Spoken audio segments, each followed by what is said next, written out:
What is going on, Millennial Morticians? Happy Wednesday morning.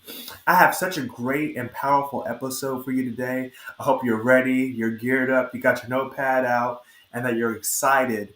The title of today's episode is called Healing the Healer. Healing the Healer. Write that down.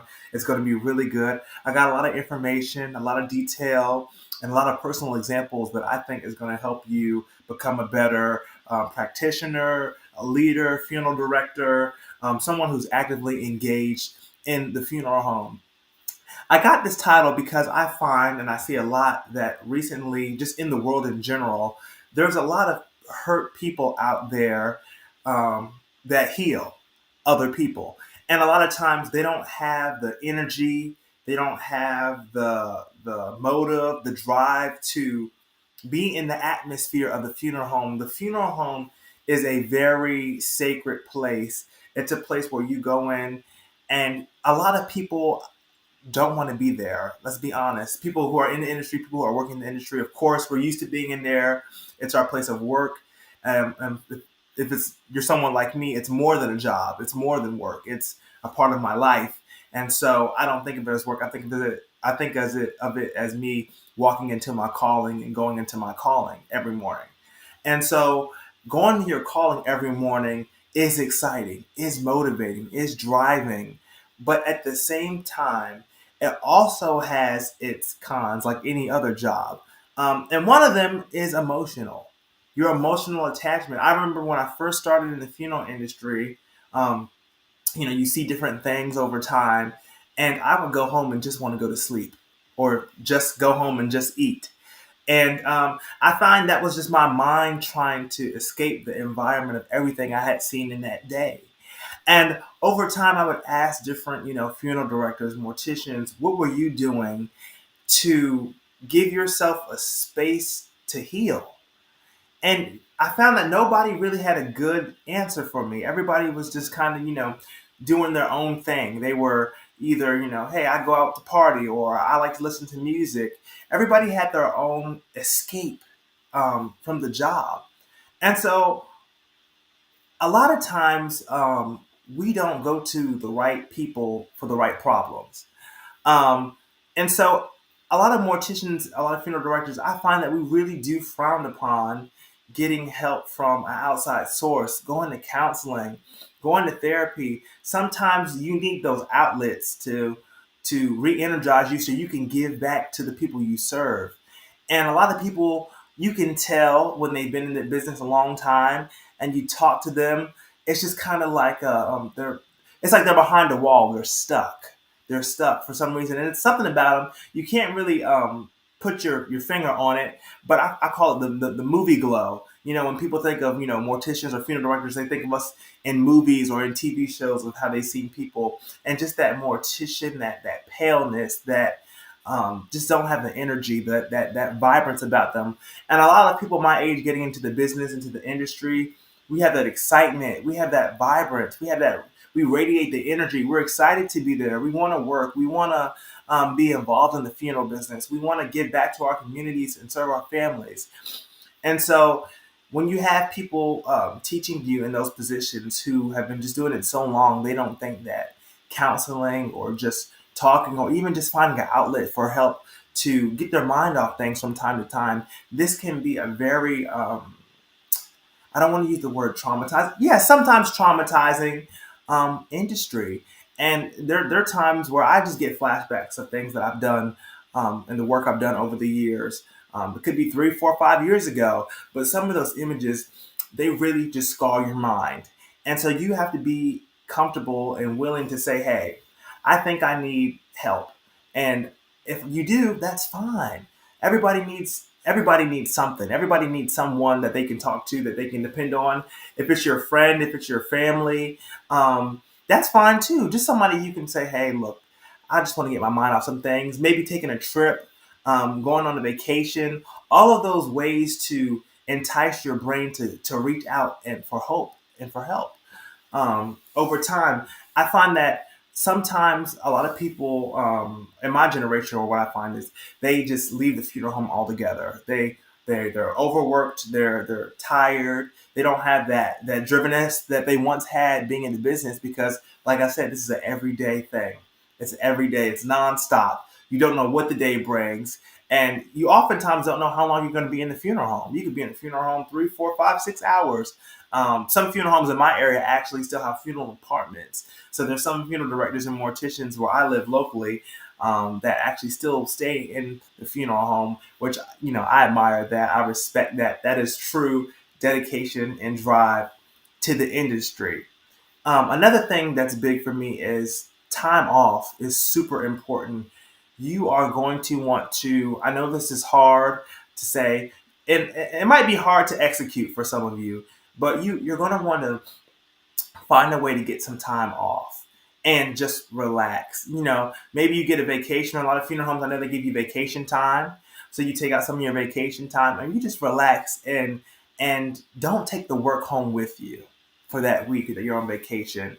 Don't pick up the phone. If ASD calls, don't pick up the phone. Let the message get forwarded, and you just enjoy yourself in your mental space. Mental health is super important in this kind of work, and I, I I view the world totally differently than anybody else my age because just the things I've seen, the experiences I've had.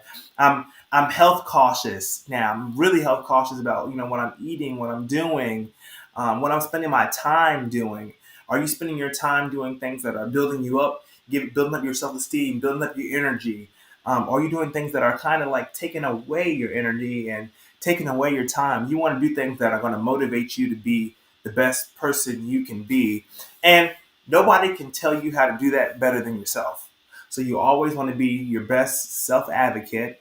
And a lot of new funeral homes are offering after after services. So what I mean by that is after the funeral's over, for a lot of funeral home directors, funeral home owners out there, after the funeral, you hand your family whatever you're going to give them, and that concludes your your end of the service after the burial and everything. You might call, or a lot of funeral homes I love when they do this, send a letter to the family, just wishing your condolences. But it's even better sometimes when after you do all those things, just to check in, deeper. Funeral homes are adding counseling service as a base for all their, the funeral home packages. So after the funeral's over, you might get a week or two of counseling after the death, and being that counselor, because funeral homes have taken over the role of being so much more than just. You're so much more than just a mortician. You're so much more than just a funeral director. You are a community light. You are a light to people who may have had a light, but it got dimmed during the death. And you want to be able to reignite people, get them started, reprogram their mind to understand that yes, death is hard, it's stringent, but you're gonna overcome this. You can do it. You can get your life back in your hands. And I feel that it's 100% the funeral home's responsibility. Funeral homes are obligated to make sure people leave wherever space in the funeral home they were in a peaceful mindset, with peace. You have a huge burden on your shoulders, and so watching your own mental health is the most important thing we could ever talk about out of any of my episodes that I've ever done. Your mental health is number one, and it's hard to say, okay, I need a break from something that you just love and that you're so engaged with. I know my friends, I know my family, they're probably extremely tired of hearing me talk about the funeral business or what's going on in my life, but it's just a passion, it's a drive. And once you're in it, you can't leave. You really cannot leave because you're making such a big impact. And the people that you spend time with at the funeral home, they become a part of your family. They become that secondary family for you. And it just makes milestones so much greater in your life when you can say, hey, I remember the time we did this together at work, or even training sessions at the funeral home become so much more intimate when you had that team effort and you guys are all interconnected out, both in the funeral home and outside the funeral home, involving funeral business and not involving funeral business. I think it's great to know the headspace of all funeral home owners, of all your employees, their mental state. Maybe even just doing a basic training on just this is what we need to talk about if you're feeling something, feeling some type of way. If you need therapy or counseling sessions, funeral homes should be offering their employees that kind of service, that kind of personal touch. And we oftentimes associate this personal touch with families that we serve. So it's often that we overlook our own personal needs serving families because we want them to have the best experience. And if you're a really good funeral director, mortician, you're going to know that the families come first. They lost a loved one. The families come first, and then it's you after that. But once it's all over, you need to be okay with what you're doing. And you need to be comfortable in your own skin. You need to be comfortable at your job. You need to know that, okay, this week is a great week for me. I just got back from my 2-week vacation and I'm ready to go. I'm activated. I'm re-energized. A lot of morticians, a lot of millennial morticians, I want you guys to understand that I've seen millennials get burnt out in the funeral industry so quick. And a lot of them realize that it's not for them or that maybe they don't have the mental capacity. Sometimes in mortuary school or, within the first 10 years, the lifespan of morticians and embalmers and funeral directors is slimming. People are doing the work, they're doing the job, but they're not doing it as long. And one important thing about any industry that you could possibly work in is your longevity.